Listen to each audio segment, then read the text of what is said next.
The gunshot echoed across the parched Montana landscape, sending a flock of startled birds into the evening sky as Victoria Hayes clutched her 3 children close to her body, shielding them from the danger that had followed them for 20 miles. It was 1878, and the promise of a new life had turned into a desperate fight for survival.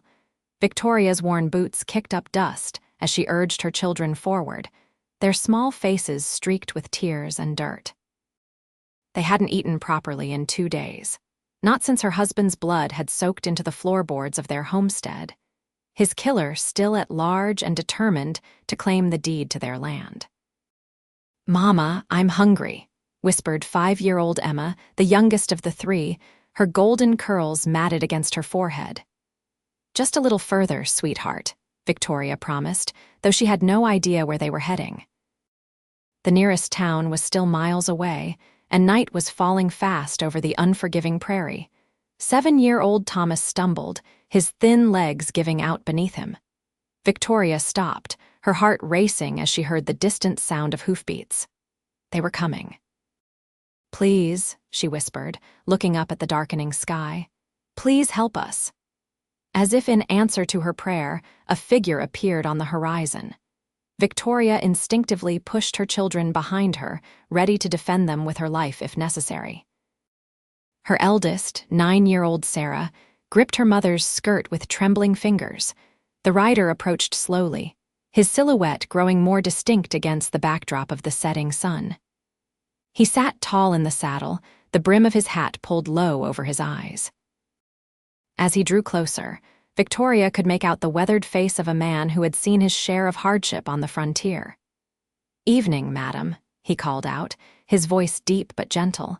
He pulled his horse to a stop a respectful distance away. "You folks look like you could use some help." Victoria remained silent, wary of strangers after what had happened to her husband. The man dismounted, moving with the easy grace of someone who had spent most of his life on horseback.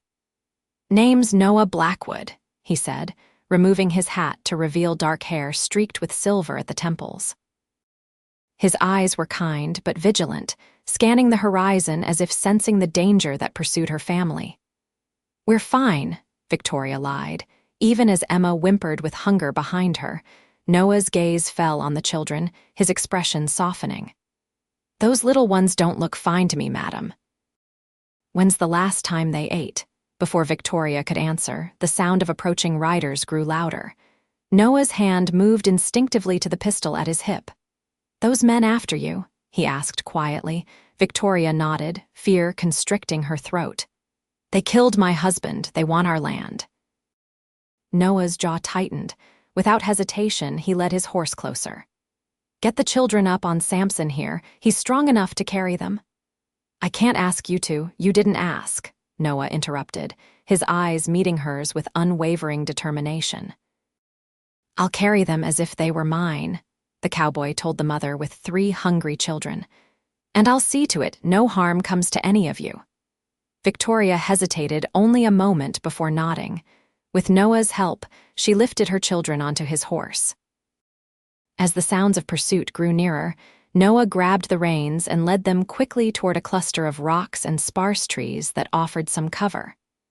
"My ranch is about 5 miles northwest," he explained as they moved. "We can make it there before they catch up if we're smart about it." Victoria matched his pace, her exhaustion temporarily forgotten in the face of this unexpected hope. "Why are you helping us?" Noah glanced at her, something unreadable passing across his face. "Out here, madam, we look after our own. Right now, that includes you and your children." As they disappeared into the gathering darkness, Victoria allowed herself to believe, for the first time in days, that they might survive after all. What she couldn't know was how this chance encounter would change all their lives forever. The journey to Noah's ranch was tense and silent. Victoria walked alongside Noah's horse, occasionally glancing back over her shoulder, expecting to see their pursuers at any moment. The children, too exhausted to maintain their usual chatter, clung to the saddle and to each other. "Not much further now," Noah assured them as they crested a small rise. In the distance, Victoria could make out the shadowy outline of a modest ranch house, a barn, and several corrals. A lantern glowed in one of the windows, a beacon of safety in the growing darkness. "Do you live alone?" Victoria asked, her maternal instinct making her wary of walking into an unknown situation with her children. "Just me and my ranch hand, Felix," Noah replied. "He's a good man, served with me during the war." "The war?" Victoria couldn't help but ask. Noah nodded, his expression grim. "Union cavalry. Doesn't seem that long ago some days." They fell silent again as they approached the ranch. A dog began to bark, alerting the occupants to their arrival. The front door opened and a tall, lean man stepped out, rifle in hand. "Noah," the man called out. "That you?" "It's me, Felix," Noah called back. "We've got company, and trouble not far behind." Felix lowered his rifle and hurried toward them. In the dim light from the house, Victoria could see he was older than Noah, with a full beard streaked with gray and a pronounced limp. "Madam," Felix greeted her with a nod, then looked at the children on the horse. "You folks look half-starved. Come inside, quick now." Noah helped the children down while Felix took the horse's reins. "I'll see to Samson and keep watch," Felix said, understanding the situation without needing explanation. Inside the ranch house, Victoria was surprised by the orderliness. A fire burned in the hearth, and the main room, though sparsely furnished, was clean and welcoming. A pot of something that smelled delicious hung over the fire. "Stew's still warm," Noah said, gesturing toward the kitchen area. "Let's get these young ones fed first." Victoria watched in grateful amazement as Noah efficiently served up bowls of venison stew for her children, who ate ravenously. He poured cups of milk from a pitcher in the icebox, encouraging them to drink slowly. "Thank you," Victoria said, her voice barely above a whisper. "I don't know how we can repay you." "No need for that talk," Noah replied, serving her a bowl of stew. "Eat now. We can figure out the rest later." As Victoria ate her first real meal in days, she studied Noah surreptitiously. He was older than she had first thought, perhaps in his late 30s. The lines around his eyes spoke of both laughter and hardship.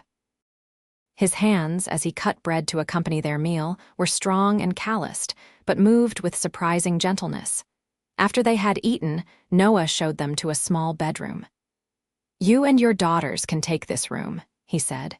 "Your boy can bunk with me tonight." Thomas looked up at his mother, uncertain. "It's all right, Thomas," Victoria assured him, though she was equally uncertain about separating from any of her children. "I'll leave the door open between rooms," Noah said, sensing her concern, "and Felix will be keeping watch all night." "You're safe here, I promise you that." Victoria nodded, too exhausted to argue. She and her daughters collapsed onto the bed, still fully clothed, while Noah led Thomas to the adjacent room.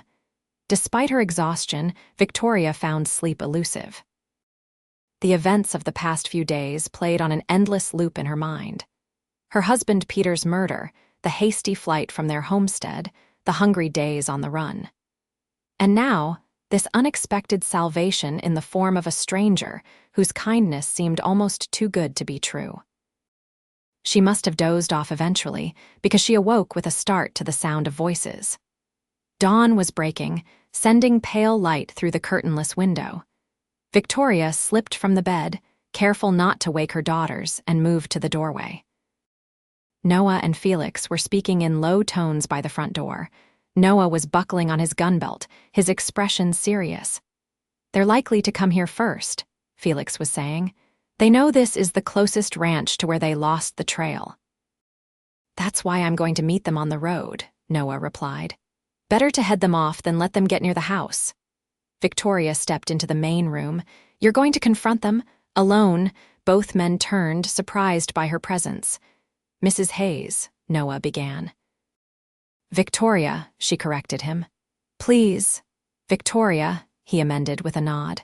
"I'm just going to have a talk with them, make it clear you and your children are under my protection now. These aren't reasonable men, Mr. Blackwood. They killed my husband in cold blood." "Noah," he said with the ghost of a smile, "and I've dealt with unreasonable men before." Felix stepped forward. "I've loaded the rifle and the shotgun. I'll keep them safe here if it comes to that."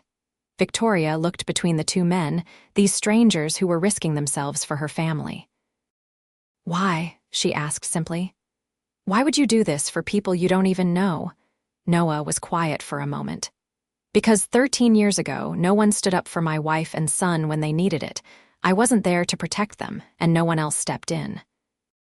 His voice was steady, but Victoria could hear the pain beneath the words. "I can't change that, but I can make sure it doesn't happen to you and your children." The simple honesty of his answer left Victoria speechless. Before she could respond, the sound of approaching horses reached them. "Stay inside," Noah said, his hand checking his pistol one last time. "Both of you." Felix nodded, moving to the window with his rifle. Victoria remained frozen in place as Noah stepped outside, closing the door firmly behind him. Through the window, she watched as Noah walked calmly to the center of the yard, standing his ground as 4 riders approached. The morning sun glinted off their weapons. "That's far enough," Noah's voice carried clearly in the still morning air. The riders stopped, and one moved slightly ahead of the others. Even from a distance, Victoria recognized him as Silas Harding, the man who had orchestrated her husband's murder. "We're looking for a woman and 3 kids," Harding called out. "Seen 'em around." "Can't say that I have," Noah replied evenly.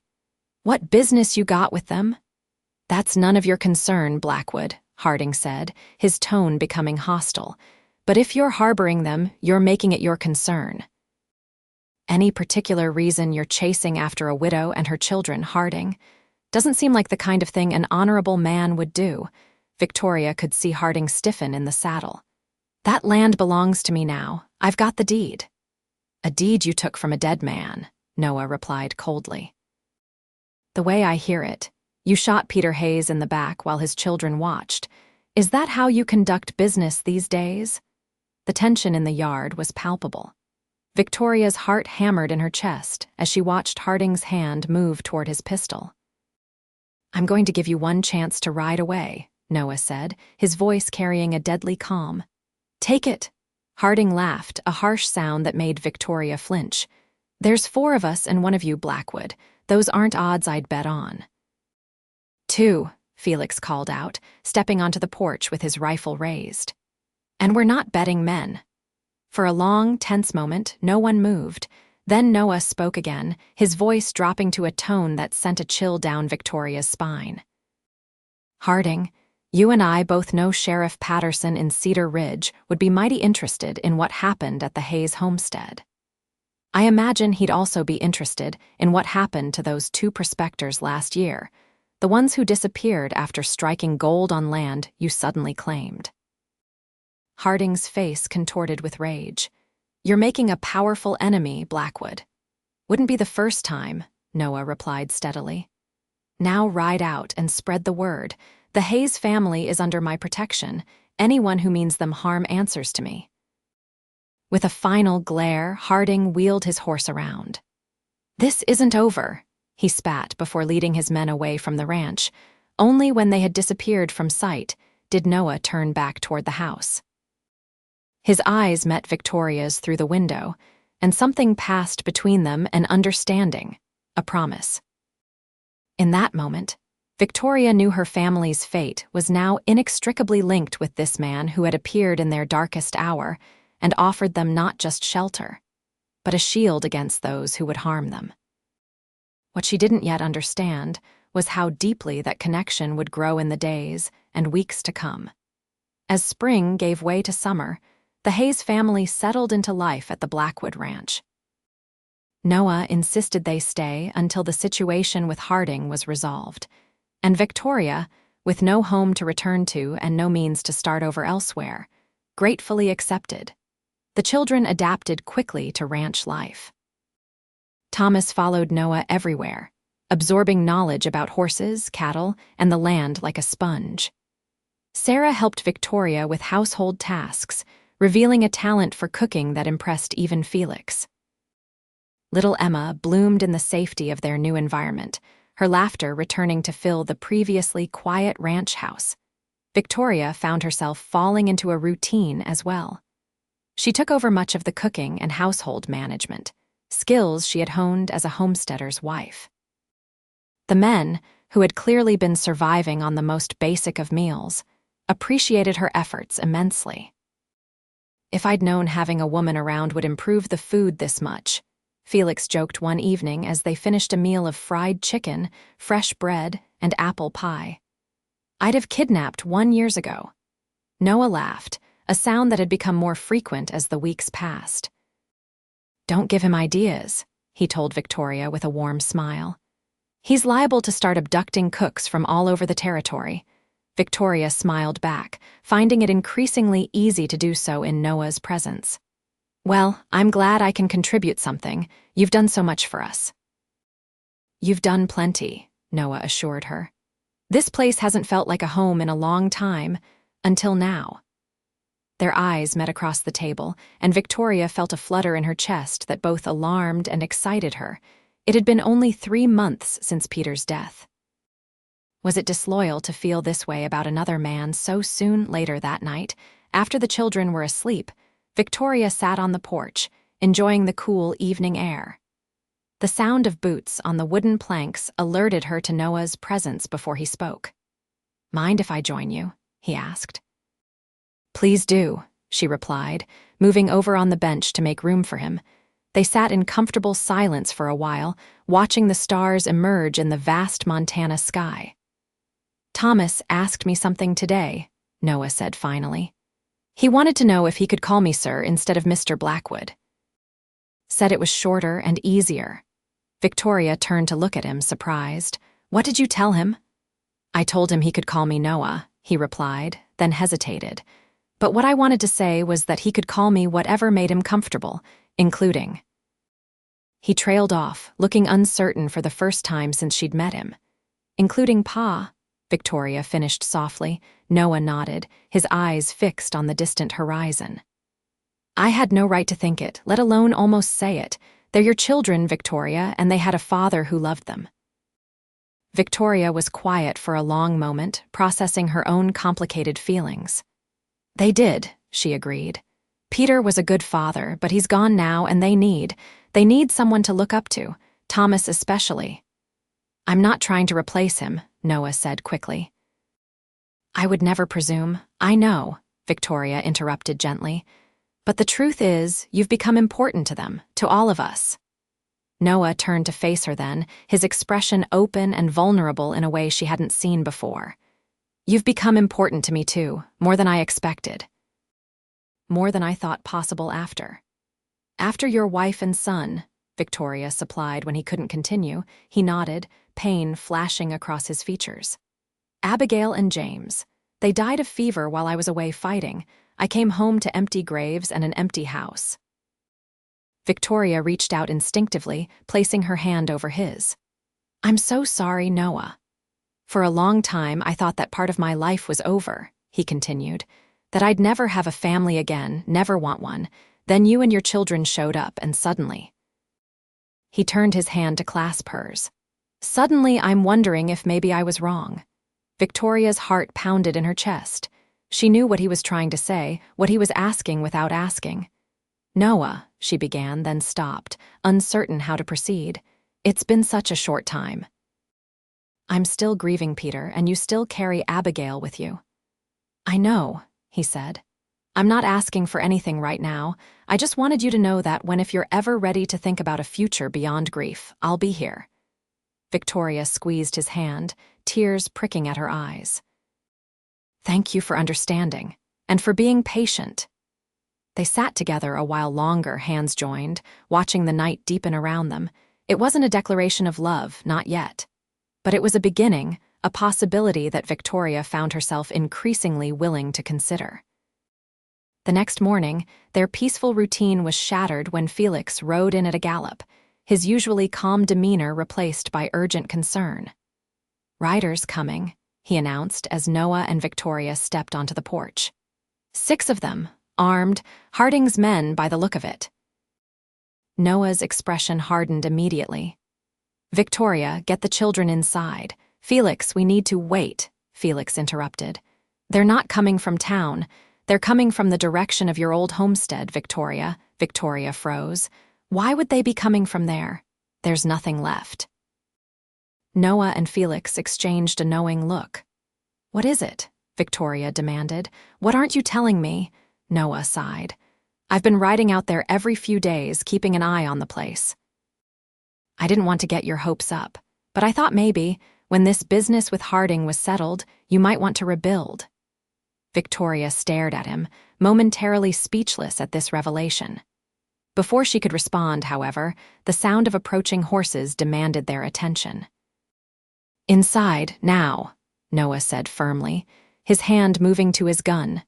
Victoria gathered the children and hurried them into the house, but not before she caught sight of the riders cresting the hill. Her blood ran cold as she recognized not only Harding's men, but Harding himself, leading the group with a triumphant smirk on his face. From inside, Victoria watched through the window as Noah and Felix stood their ground in the yard. The children huddled around her, sensing the tension. "Blackwood," Harding called out as they approached, "we need to talk." "Nothing to talk about, Harding," Noah replied evenly. "I told you the Hayes family is under my protection." Harding dismounted, his movements casual, confident. "That's just it. I'm not here about the woman and her brats. I'm here about you." Noah's stance shifted subtly, preparing for trouble. "What about me?" Harding pulled a folded paper from his jacket. "Got something interesting from the territorial office yesterday. Seems there's been a dispute about this land you're sitting on. Something about unpaid taxes while you were off fighting your war." Victoria could see Noah's surprise, even from a distance. "That's impossible. I paid those taxes before I left, and Felix kept up with them while I was gone." "Well, according to this," Harding waved the paper, "you're about 3 years behind. And as a concerned citizen, I've taken it upon myself to settle the debt, which makes this property mine now." Felix stepped forward, his rifle still in hand. "That's a lie, and you know it, Harding." "I've got the receipts in the house." "Receipts can be forged," Harding replied smoothly. "And the territorial office seems to think mine are more convincing than yours. You've got 24 hours to clear out." Victoria's hand flew to her mouth in horror. First her home, and now Noah's, all because he had helped her family. Noah's voice remained steady, but Victoria could hear the controlled fury in it. "This is a pretty elaborate scheme, Harding, even for you. What's your real game here?" Harding smiled, a cold, calculating expression. "Let's just say I've got plans for this whole valley. Your ranch, the Hayes place, and a few others that'll be coming available soon. Progress is coming to Montana, Blackwood. You can either get out of the way or get run over." "We'll see about that," Noah replied. "Now get off my land before I decide to test how bulletproof that paper of yours is." With a mock salute, Harding remounted his horse. 24 hours, Blackwood. Then we'll be back, and we won't be as polite." As the riders departed, Victoria rushed outside, the children following close behind. "Noah," she began, her voice trembling with guilt and fear. "This is because of us, because you helped us." Noah turned to her, his expression softening immediately. "No, Victoria, this is because Silas Harding is a greedy, ambitious man who will use any means to get what he wants. He was coming for this ranch eventually. You just gave him an excuse to move up his timeline." "What are we going to do?" Thomas asked, his young face serious as he looked up at Noah. Noah knelt down to the boy's level. "We're going to fight, son. Not with guns, if we can help it, but with the law." "Felix, saddle up. We need to ride to Cedar Ridge and talk to Sheriff Patterson." Felix nodded grimly. "What about Mrs. Hayes and the children? It's not safe to leave them here alone." "We'll all go," Noah decided.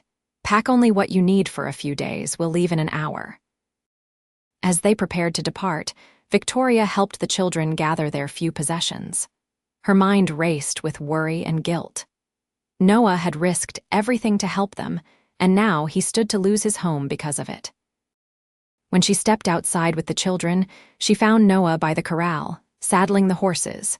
She sent the children to help Felix load the wagon and approached Noah alone. "I never meant for this to happen," she said quietly. If we had just kept going that night instead of accepting your help, then you and your children might be dead," Noah interrupted firmly. "And I'd still be a lonely man in an empty house." He secured the last strap on the saddle before turning to face her. "Victoria, I don't regret helping you. Not for a single moment. But your ranch is just land and buildings," he finished for her. "Important, yes, but not irreplaceable." His hand came up to gently touch her cheek. "There are more valuable things in this world." The tenderness in his touch and the sincerity in his eyes made Victoria's breath catch.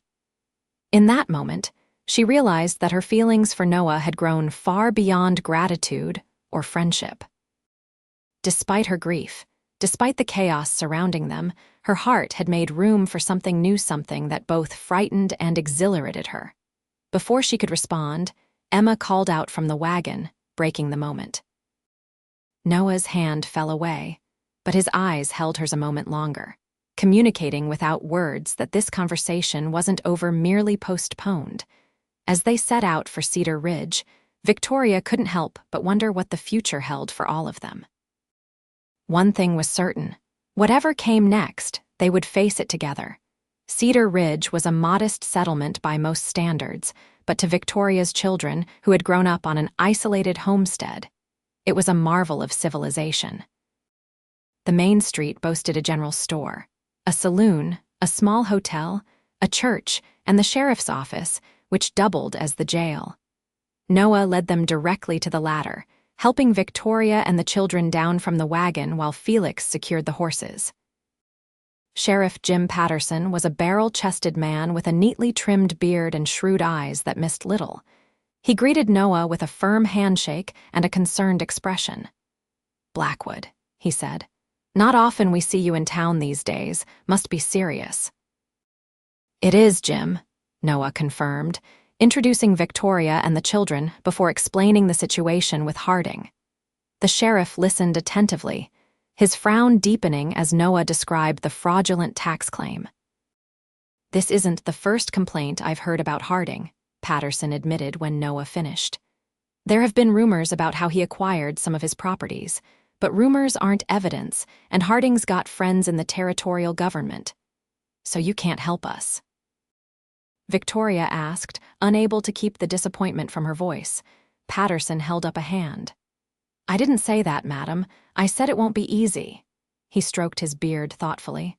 "First thing we need to do is verify those tax records. I can send a telegram to Helena, but it'll take time to get a response." "Time we don't have," Noah pointed out. "Harding gave us 24 hours to clear out. Then we buy you some time," the sheriff decided. "I'll ride out to your place with you. My presence might make Harding think twice about any immediate action. Meanwhile, I suggest you stay in town until we sort this out. Safer that way." Victoria exchanged a glance with Noah. The idea of hiding in town while Noah and Felix faced Harding didn't sit well with her. "We appreciate the offer, Sheriff," Noah said, seemingly reading her thoughts, "but we're not running from this. That ranch is our home." He paused, looking at Victoria. "All of ours now." The simple inclusion, the way Noah so naturally counted her family as part of his, touched Victoria deeply. She nodded her agreement. "Very well," Patterson conceded. "But at least let me arrange for a couple of deputies to stay with you for a few days. Harding's less likely to try anything with official witnesses present." Noah agreed to this compromise, and they spent the next hour making arrangements. Patterson sent his telegrams, while Noah purchased supplies they might need. Victoria took the opportunity to buy fabric, determined to contribute to their household in any way she could. As she was leaving the general store, supplies in hand, Victoria nearly collided with a well-dressed woman stepping out of the millinery shop next door. "Oh, I do apologize," Victoria said, regaining her balance. "Entirely my fault," the woman replied with a smile. She was elegant in a way Victoria had rarely seen in frontier towns, her dress fashionable and her hair expertly arranged. "I wasn't watching where I was going." Victoria introduced herself, and the woman's expression changed immediately. "Victoria Hayes, Peter Hayes's widow." she asked, her voice dropping to a near whisper. Victoria stiffened. Yes, did you know my husband? No, but I know of your situation, the woman said, glancing around before continuing. I'm Alina Whitfield. My husband is the judge for this county. Victoria's pulse quickened at this information. Mrs. Whitfield, please call me Alina, the woman interrupted. And I think we should speak privately. Are you staying in town? No, we're heading back to the Blackwood ranch this afternoon. Alina's eyebrows rose slightly. Noah Blackwood's place? I see. Something in her tone suggested she did indeed see perhaps more than Victoria was comfortable revealing. Walk with me, please, just for a moment. Curious and somewhat wary, Victoria fell into step beside Alina as they moved away from the busy storefront. My husband has been investigating Silas Harding for months, Alina confided when they were out of earshot of passers-by. There have been numerous complaints about his business practices, but he's been clever about covering his tracks. He killed my husband, Victoria said bluntly. And now he's trying to take Noah's ranch with some false claim about unpaid taxes. Alina nodded grimly. That fits his pattern. Listen carefully, Mrs. Hayes. My husband can help you, but he needs evidence. Specific evidence that can prove Harding's methods. What kind of evidence? Documents, witnesses, anything that shows a pattern of fraud or intimidation. I understand you and your children witnessed your husband's murder?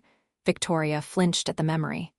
Yes, but Harding didn't pull the trigger himself. It was one of his men. On his orders, I'd wager, Alina said. That could be enough, especially combined with other testimonies. She glanced over Victoria's shoulder and lowered her voice further. I've said too much already. Judge Whitfield will be returning from Helena tomorrow. Come to our home tomorrow evening if you can. Perhaps together we can find a way to stop Harding once and for all. With that, Alina squeezed Victoria's hand and continued down the street, leaving Victoria with a mixture of hope and apprehension. Could they really find justice through legal means? Or would confronting Harding this way only put them in greater danger? She was still pondering this when Noah found her, the children in tow after a promised visit to the candy store. Everything all right? He asked, noting her thoughtful expression. Victoria hesitated only briefly before telling him about her encounter with Alina Whitfield. Noah listened attentively, his expression growing more hopeful as she related Alina's offer of help. Judge Whitfield is a good man, he said when she finished. Honest, from what I've heard. If he's building a case against Harding, that could be exactly what we need. But can we trust Alina? Victoria asked. What if it's a trap? Noah considered this. It's possible, but unlikely. The Whitfields have a solid reputation in these parts. And right now, any potential ally is worth exploring. They rejoined Felix and Sheriff Patterson, sharing this new development. Patterson confirmed Noah's assessment of the judge. Whitfield's been after Harding for a while, he agreed. If he's close to making a case, that might explain why Harding's suddenly making such bold moves. He may be trying to secure as much property as possible before the law catches up to him. With renewed determination, they prepared to return to the ranch. Patterson and 2 deputies would follow shortly after, providing the additional protection they had discussed. As they left Cedar Ridge, Victoria felt a complex mixture of emotions. Fear still lurked beneath the surface, but it was tempered now by hope, and something else, something warm and increasingly certain that had to do with the man riding beside her. Noah Blackwood had entered their lives as a rescuer, a protector. But somewhere along the way, he had become much more. The way he looked at her, the way he cared for her children as if they were his own, the natural inclusion of her family in his future plans all pointed to feelings that matched her own growing affection. As they rode, Emma fell asleep against Victoria's side in the wagon. Noah, noticing, smiled softly. She looks peaceful, he commented. All of them seem to be doing better these past weeks. Victoria nodded. They are. You've given them security, Noah, a place to feel safe again.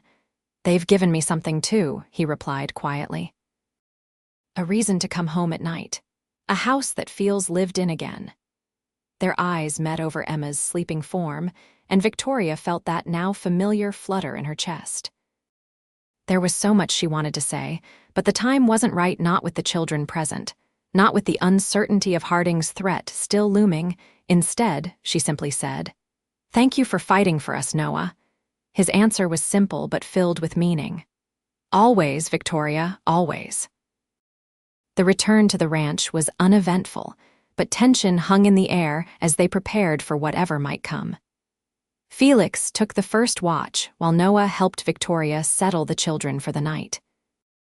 After the children were asleep, Victoria found Noah on the porch, his gaze fixed on the darkening landscape.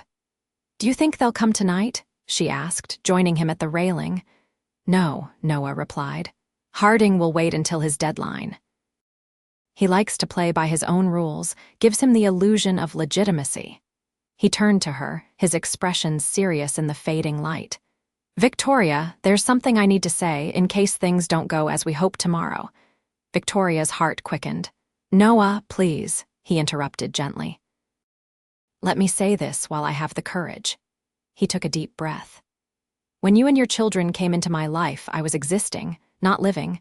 I had my ranch, my work, Felix's friendship, but there was an emptiness I'd grown so used to I hardly noticed it anymore."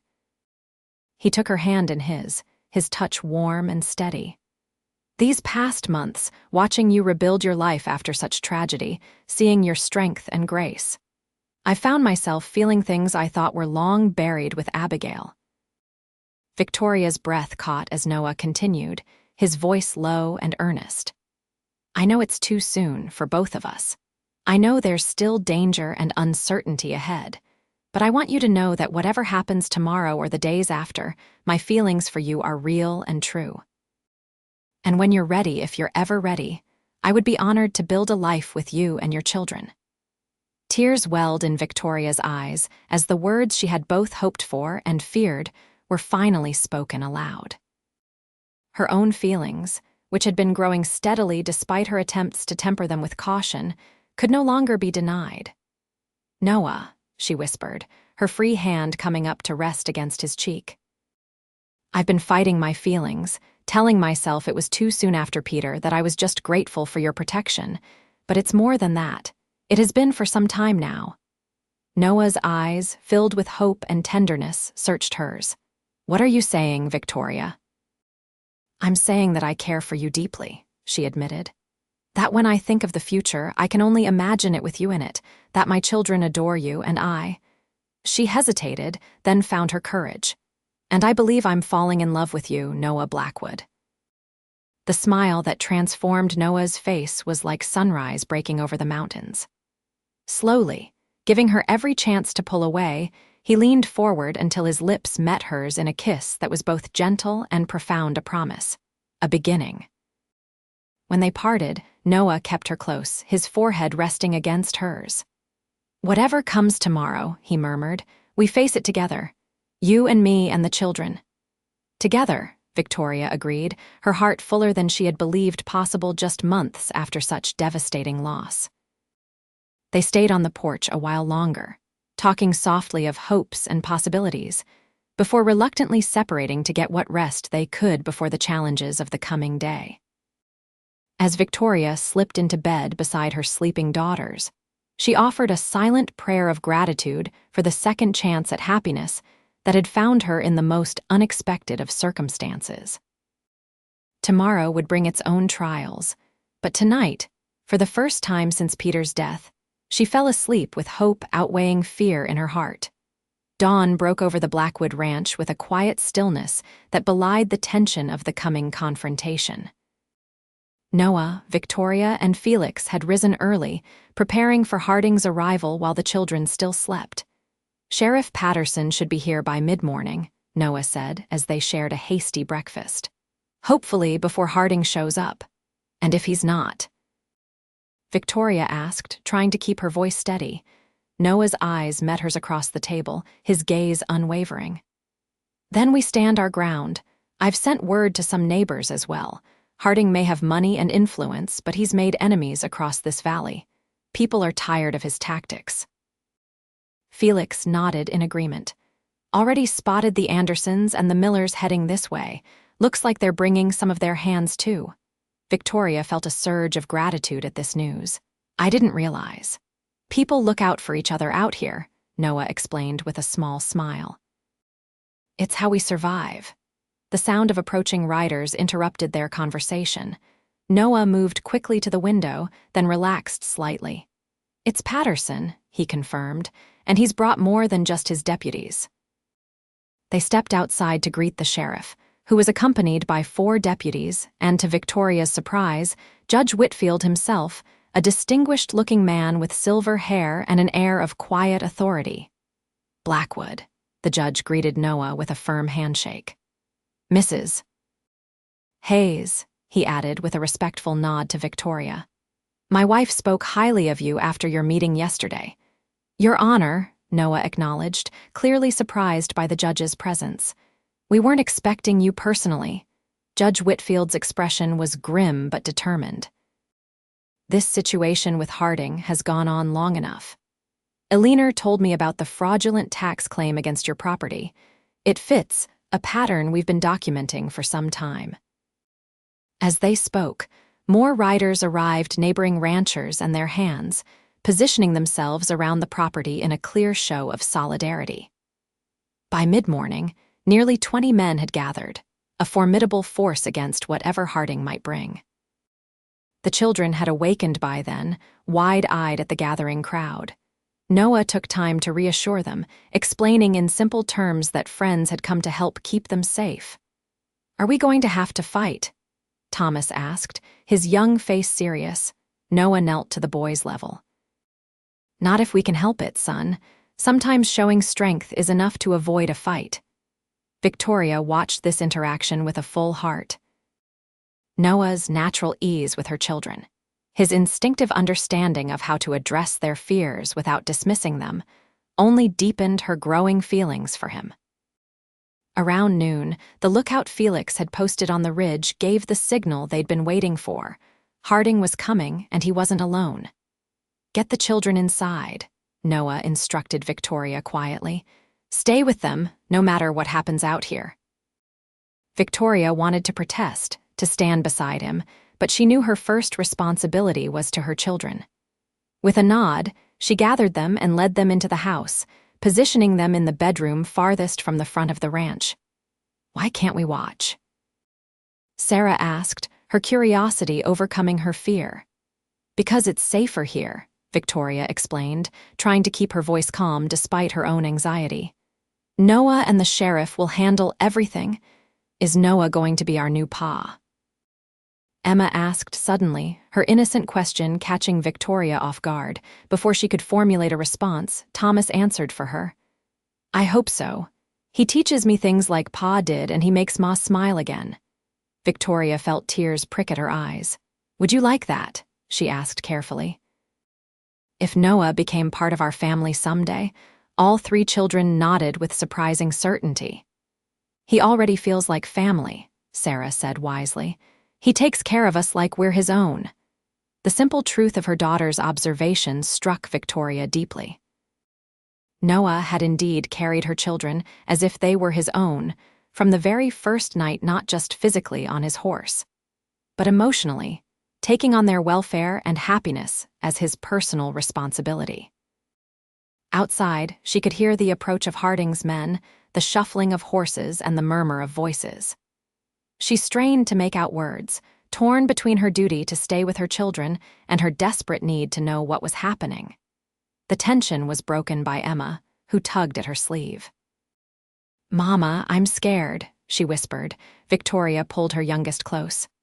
I know, sweetheart, but Noah promised to protect us, and he keeps his promises. He does, Thomas agreed solemnly. He told me a man's word is all he really has in this world. Victoria smiled at this glimpse of the lessons Noah had been teaching her son. That's right, and there are a lot of good men out there right now, standing up for what's right. As she comforted her children, Victoria sent up a silent prayer for Noah's safety and for a peaceful resolution to the confrontation taking place outside. On the front porch of the ranch house, Noah stood flanked by Sheriff Patterson and Judge Whitfield, facing Silas Harding and his 8 armed men. Behind Noah, the gathered neighbors created an imposing line of defense. "This is quite the welcome committee, Blackwood," Harding remarked, his casual tone belied by the tension in his posture. "Seems excessive for a simple property dispute." "There's nothing simple about fraud, Harding," Noah replied evenly. "Or murder." Harding's eyes narrowed as he noticed Judge Whitfield. "Your Honor," he acknowledged with forced politeness, "this is a private matter. There's no need for judicial involvement." "I disagree, Mr. Harding," the judge replied coldly. "When a pattern of illegal activity emerges in my jurisdiction, it becomes very much my concern." "I don't know what you've been told," Harding began, his tone shifting to one of injured innocence, "but I have legal documentation regarding Blackwood's property." "The taxes were paid in full," Sheriff Patterson interrupted, holding up a telegram. "Got confirmation from the territorial office this morning. The receipts you presented were forgeries." For the first time, Harding looked uncertain. "There must be some mistake. The only mistake," Judge Whitfield cut in, "was thinking you could continue your operations without consequences. We have sworn statements from 3 landowners about your methods of acquisition. And now, attempted fraud against Mr. Blackwood." "And what about Peter Hayes?" Noah added, his voice hard. "Are we supposed to forget that you had him murdered in front of his family?" Harding's face contorted with rage as he realized the extent of the trap he'd ridden into. His hand moved toward his gun, but Sheriff Patterson was faster, his pistol already drawn. "I wouldn't, Harding," the sheriff warned. "You're outnumbered and outgunned, and unlike you, we'll make sure you get a fair trial before you hang." For a moment, it seemed Harding might still choose violence. His men shifted nervously, looking to their leader for direction. Then, with visible effort, Harding regained his composure. "You've got nothing but accusations," he said, though his confidence sounded forced now. "No jury will convict me on hearsay." "We'll see about that," Judge Whitfield replied. "In the meantime, you're under arrest for attempted fraud, conspiracy, and as an accessory to the murder of Peter Hayes." At the sheriff's signal, 2 deputies moved forward to take Harding into custody. Surprisingly, he submitted without further resistance, perhaps calculating that he could still maneuver his way out of trouble through legal channels. His men, seeing their leader surrender, likewise allowed themselves to be disarmed. The tension that had gripped the ranch began to dissipate as Harding and his cohorts were led away. Only when they were gone did Noah relax, turning to thank the neighbors who had come to stand with him. As the crowd began to disperse, Judge Whitfield approached Noah with a serious expression. "This isn't over completely," he warned. "Harding still has connections. There will be a trial, and Mrs. Hayes and the children will need to testify about what they witnessed." Noah nodded his understanding. "They'll be ready when the time comes. Thank you, Your Honor, for your help today." The judge smiled slightly. "Thank my wife. She's been after me to do something about Harding for months. When she met Mrs. Hayes yesterday, she saw an opportunity to finally bring him to justice." He glanced toward the house. "You should go to them now. They'll be worried." Noah needed no further encouragement. He strode quickly to the house, calling Victoria's name as he entered. She emerged from the back bedroom, the children close behind her. "Noah, is it over?" "Yes," he confirmed, his relief evident as Emma ran to him and he lifted her easily into his arms. "Harding's been arrested. The sheriff and Judge Whitfield are taking him to Cedar Ridge to stand trial." The tension visibly drained from Victoria's body. "Then we're safe, truly safe." Noah shifted Emma to his hip so he could reach out and take Victoria's hand. "We are." "There will be a trial, and you and the children will need to testify about what happened to Peter, but Harding won't be able to hurt anyone else." Thomas moved to Noah's side, looking up at him with admiration. "Did you have to fight?" Noah shook his head. "No fighting today, son." Sometimes justice works the way it's supposed to, especially when good people stand together. "Sarah, always the most perceptive of the children, looked between her mother and Noah, noting their clasped hands and the way they leaned toward each other. A small smile curved her lips. "Does this mean we're staying here?" she asked. "For good," Noah and Victoria exchanged a glance, a silent communication passing between them. "That's something your mother and I need to discuss," Noah replied carefully. "But I hope so. I hope very much that you'll all stay." Victoria's heart swelled at the sincerity in his voice and the hope in his eyes. "I think," she said softly, "that we'd like that very much." That evening, after the excitement had settled and the children were asleep, Noah and Victoria sat together on the porch swing, his arm around her shoulders as they watched the stars emerge. "I still can't quite believe it's over," Victoria admitted. "After months of looking over my shoulder, of fearing for my children's safety." "I understand," Noah said. "It takes time to feel secure again after losing so much." His fingers gently stroked her arm. "But I meant what I said earlier, Victoria. I want you and the children to stay. Not just until after the trial, but permanently." Victoria turned to face him more fully. "Noah, are you asking?" "I'm asking if you'll marry me," he said simply. "If you'll let me be a father to your children, a husband to you. If you'll help me turn this house back into a home filled with laughter and love." Despite the conversations they'd had, despite the growing certainty of her feelings, the directness of his proposal took Victoria's breath away. Yet there was no hesitation in her heart, only a deep sense of rightness. "The children already think of you as family," she told him, her voice soft with emotion. "Sarah asked today if you were going to be their new pa." Noah's eyes widened. "And how did you answer?" "I asked if they would like that," Victoria replied. "They all said yes without a moment's doubt." "And what about their mother?" Noah asked, his voice dropping to a whisper as he leaned closer. "What does she want?" Victoria's hand came up to touch his face, tracing the lines that spoke of both hardship and laughter. "She wants a second chance at happiness. She wants a partner to share her life, to help raise her children, to build a future with." Her voice grew stronger with certainty. "She wants you, Noah Blackwood. Yes, I'll marry you." The joy that transformed Noah's face was like nothing Victoria had ever seen. He gathered her into his arms, his kiss a seal on their promise, deep and tender and full of hope. When they finally drew apart, Noah rested his forehead against hers. "I never thought I'd find this again," he murmured. "After Abigail and James died, I thought that part of my life was over forever." "I felt the same after Peter," Victoria admitted. "I couldn't imagine loving anyone else, building another life. And now—" Victoria smiled, her heart fuller than she had believed possible. "Now I can't imagine any life but this one, with you, with our children together." Noah kissed her again, softly this time. "Our children," he repeated, wonder in his voice. "I like the sound of that." As they sat together in the gentle Montana night, plans and dreams flowing between them, Victoria marveled at the journey that had brought them to this moment.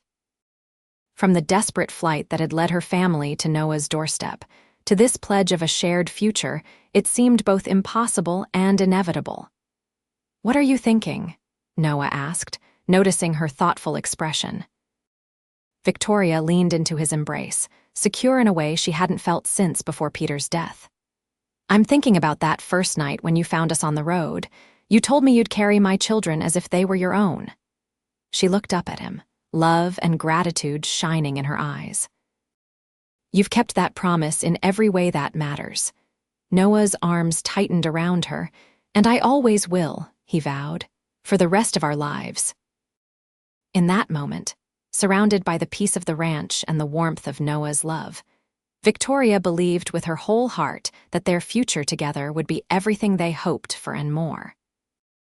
The territorial courthouse in Helena was imposing in its grandeur, built of solid stone with tall columns flanking the entrance.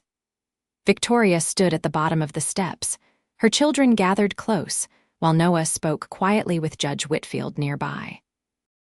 3 months had passed since Harding's arrest. Months filled with preparations for both the trial and the wedding that would follow once justice had been served.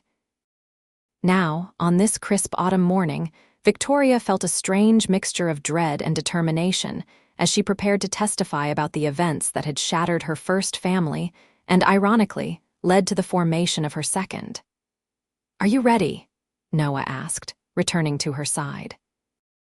Victoria nodded, drawing strength from his presence. "As ready as I'll ever be." "Remember," he said, his voice gentle but firm, "just tell the truth. That's all anyone can ask of you." The children, dressed in their finest clothes, looked solemn but composed. Even Emma, at 5 years old, understood the importance of the day. "Will the bad man go to jail forever?" she asked, her small hand clutching Victoria's. "That's for the judge and jury to decide, sweetheart," Victoria answered honestly. "But we're going to make sure they know exactly what he did." Inside the courthouse, they were led to a waiting room while the proceedings began. Thomas sat close to Noah, occasionally whispering questions that Noah answered with patient care. Sarah remained by Victoria's side, her young face serious beyond her years.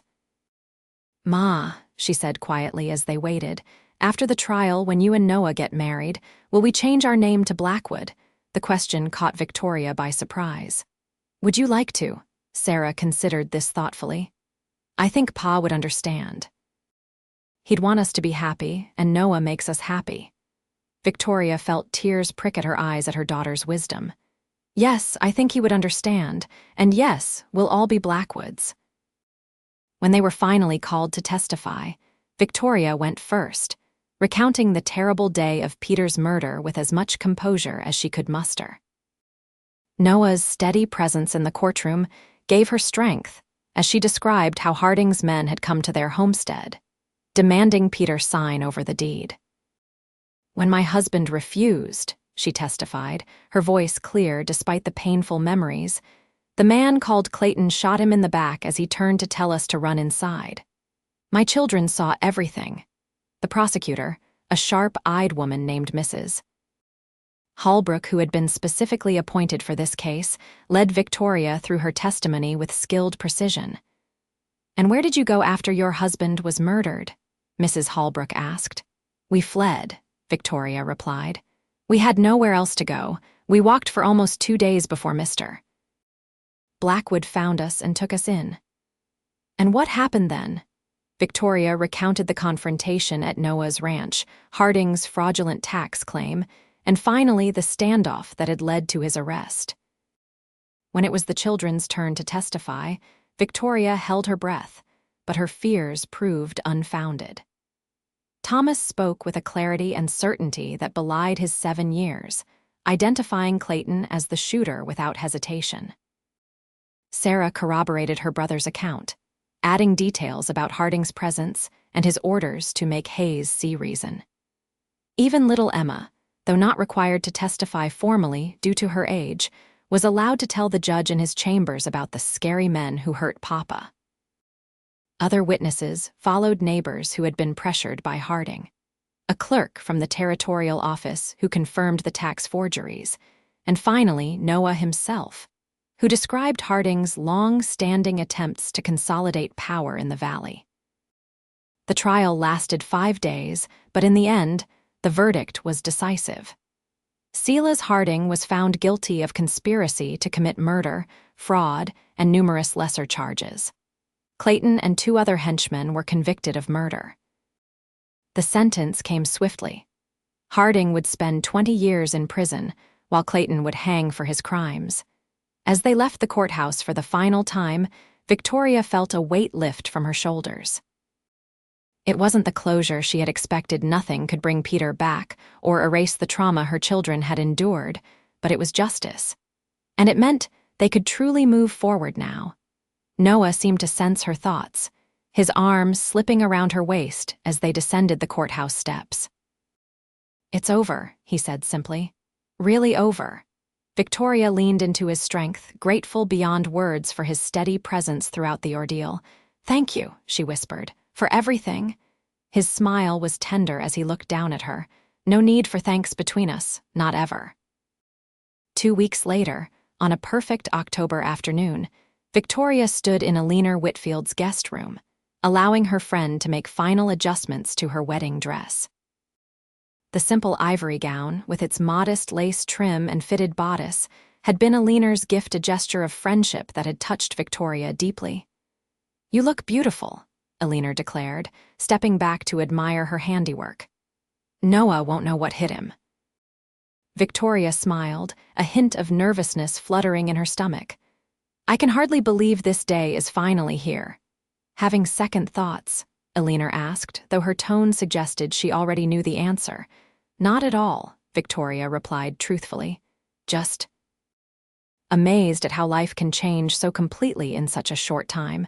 This time last year, I never could have imagined that you'd find love again," Eleanor supplied gently. "Life has a way of surprising us when we least expect it." A soft knock at the door preceded Sarah's entrance. The girl's eyes widened at the sight of her mother in the wedding gown. "Oh, Mama," she breathed. "You look like an angel." Victoria opened her arms, and Sarah came to her for an embrace. "Are you ready, sweetheart?" she asked. "The minister says it's almost time." Sarah nodded, her own dress a smaller version of Victoria's, with a ribbon sash that matched Emma's. "Thomas is nervous about carrying the rings, but Noah told him he's the only man for the job." Victoria smiled at this, imagining the conversation between her son and his soon-to-be stepfather. Noah had a way of building Thomas's confidence that was exactly what the boy needed. "And Emma?" Victoria asked. "She's with Judge Whitfield, practicing her flower throwing," Sarah reported with the gravity of an official messenger. "She's very serious about doing it right." Eleanor laughed. "My husband has been wrapped around that child's finger since the moment they met. I've never seen him so enchanted." With final adjustments made and courage gathered, Victoria prepared to join her groom. The ceremony would be held in the Whitfields' garden, a generous offer that had allowed for more guests than the small church in Cedar Ridge could accommodate. As she stepped into the garden on Judge Whitfield's arm, her chosen escort in the absence of family, Victoria was overwhelmed by the sight that greeted her. Friends and neighbors filled the rows of chairs, all turned to watch her approach.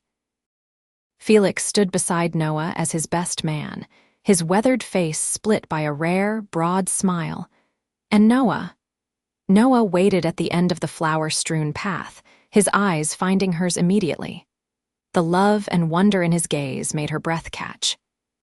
He looked handsome in his new suit, his dark hair neatly trimmed, but it was the expression on his face that truly transformed him. Thomas stood proudly at Noah's side, the ring pillow clutched carefully in his hands. Sarah and Emma preceded Victoria down the aisle, one solemn and dignified, the other scattering rose petals with enthusiastic abandon. When Victoria reached Noah, Judge Whitfield placed her hand in his with a formal gravity that belied the twinkle in his eye. "Take care of her, Blackwood," he said, loud enough for all to hear. "She's a treasure beyond price." "I know it, Your Honor," Noah replied, his eyes never leaving Victoria's face. "Every day of my life." The ceremony itself was simple but deeply meaningful. They had written their own vows, promises that acknowledged their past losses while embracing their shared future. "Victoria," Noah began, his voice steady and sure, "I never expected to find love again after such darkness. You and your children brought light back into my life, showed me that my heart still had room to grow and love and hope. I promise to cherish you all the days of my life, to be a faithful husband to you and a loving father to our children. I will carry you through whatever storms may come, just as I carried them that first night as if you were my own, because now you are." Tears slipped down Victoria's cheeks as she responded, her voice clear despite her emotion. "Noah, you came into our lives when we were at our lowest, offering shelter and protection without hesitation. You've shown me that love can bloom even from the ashes of loss, that the heart can heal and grow stronger. I promise to stand beside you through all of life's joys and sorrows, to build our home and family together, to love you with all that I am for all the days we're given." When the minister pronounced them husband and wife, Noah's kiss was both tender and passionate, a promise of the life they would share. The celebration that followed was joyous, with music and dancing continuing well into the evening. Victoria watched in contentment as Noah twirled Emma around the dance floor, the little girl's laughter ringing out above the music. Thomas engaged in serious conversation with Felix, who had become something of an uncle figure to the boy. Sarah helped serve cake, her natural grace making her appear older than her 9 years. "Happy, Mrs. Blackwood?" Noah asked, appearing at her side with 2 glasses of champagne. The name, heard for the first time, sent a thrill through Victoria. "Mrs. Blackwood," she repeated, testing the sound of it. "Yes, I believe I am very happy indeed." Noah's free arm slipped around her waist, drawing her close. "Good, because I intend to spend the rest of my life keeping you that way." As the celebration wound down and they prepared to leave for their brief honeymoon 3 days at a lovely hotel in Helena, the children staying with the Whitfields, Victoria, found herself overwhelmed with gratitude for the second chance they had both been given. "Ready to go home, wife?" Noah asked as he helped her into the waiting carriage after they had said their goodbyes. Victoria smiled up at him, her heart full to bursting. "Home," she agreed. "With you." 1 year later, Victoria stood on the porch of the Blackwood Ranch, watching as Noah taught Thomas the finer points of roping. Sarah sat nearby, sketching the scene in the notebook Judge Whitfield had given her for her 10th birthday. Emma played with the new addition to their family, a 3-month-old boy they had named James Peter Blackwood, after both Noah's son and Victoria's first husband. The baby had been a surprise, coming sooner after their marriage than they had planned, but a joyful one that had completed their blended family in a way none of them had anticipated. Noah had wept when Victoria told him she was expecting, overwhelmed by the second chance at fatherhood he had never thought to have. Life on the ranch had settled into a comfortable rhythm. The children attended the school in Cedar Ridge, making the daily ride with Noah or Felix, who had remained an integral part of their household. Victoria had taken over not just the domestic management of the ranch, but had started a small garden that now supplied much of their produce. The shadow of their past tragedies had not disappeared entirely. There were still nights when Victoria woke from nightmares about Peter's death. Still days when Noah grew quiet, remembering Abigail and his first James. But these moments came less frequently now, softened by the love and joy that filled their present lives. "Penny for your thoughts," Noah said, coming up behind her and wrapping his arms around her waist. Victoria leaned back against his solid warmth. "I was just thinking how fortunate we are," she replied. "After everything we've been through, to have found this happiness together." Noah rested his chin on her shoulder, watching their children, for they were all theirs now, in heart if not always in blood. "Do you ever regret it?" he asked quietly. "Taking a chance on a lonely rancher who made you a reckless promise that first night?" Victoria turned in his arms to face him, her hand coming up to caress his cheek. "Never," she said with absolute certainty. "Not for a single moment." His smile, still capable of making her heart skip a beat after more than a year of marriage, was tender as he leaned down to kiss her. "Good," he murmured against her lips, "because I intend to keep that promise for the rest of our lives." As the sun began to set over the Montana hills, casting long golden shadows across their land, Victoria thought about the journey that had brought them here, the tragedy and loss, the courage and hope, the unexpected love that had blossomed from the most desperate of circumstances. "I love you, Noah Blackwood," she said simply, all her heart in the words. His arms tightened around her, his voice rough with emotion as he replied, "And I love you, Victoria Blackwood, now and always." Together they watched their children in the fading light, this family they had built from the broken pieces of their separate lives. It wasn't the life either of them had planned, but it was richer and fuller than they could have imagined, a testament to the resilience of the human heart and its endless capacity for love. In the distance, Thomas successfully roped the practice post, his whoop of triumph bringing smiles to both his parents' faces. Sarah looked up from her sketch to applaud her brother, while Emma danced around them both, little James secure in his sling against Victoria's chest. This was their legacy now, not just the ranch or the land, but these children who would carry forward the love and strength they had been shown. Children who had once been hungry and afraid, but who now thrived in the safety of a home built on second chances and kept promises. "I'll carry them as if they were mine," Noah had told Victoria that fateful night on the road. Looking at their family now, Victoria knew he had done far more than that. He had carried them into a new life, one where mine and yours had given way to ours, where past sorrows didn't disappear but were balanced by present joys. It was, Victoria reflected as Noah's arms settled around her shoulders and they called the children in for supper. Everything she could have hoped for and more, this wild, wonderful second chance at love that had found them both when they needed it most.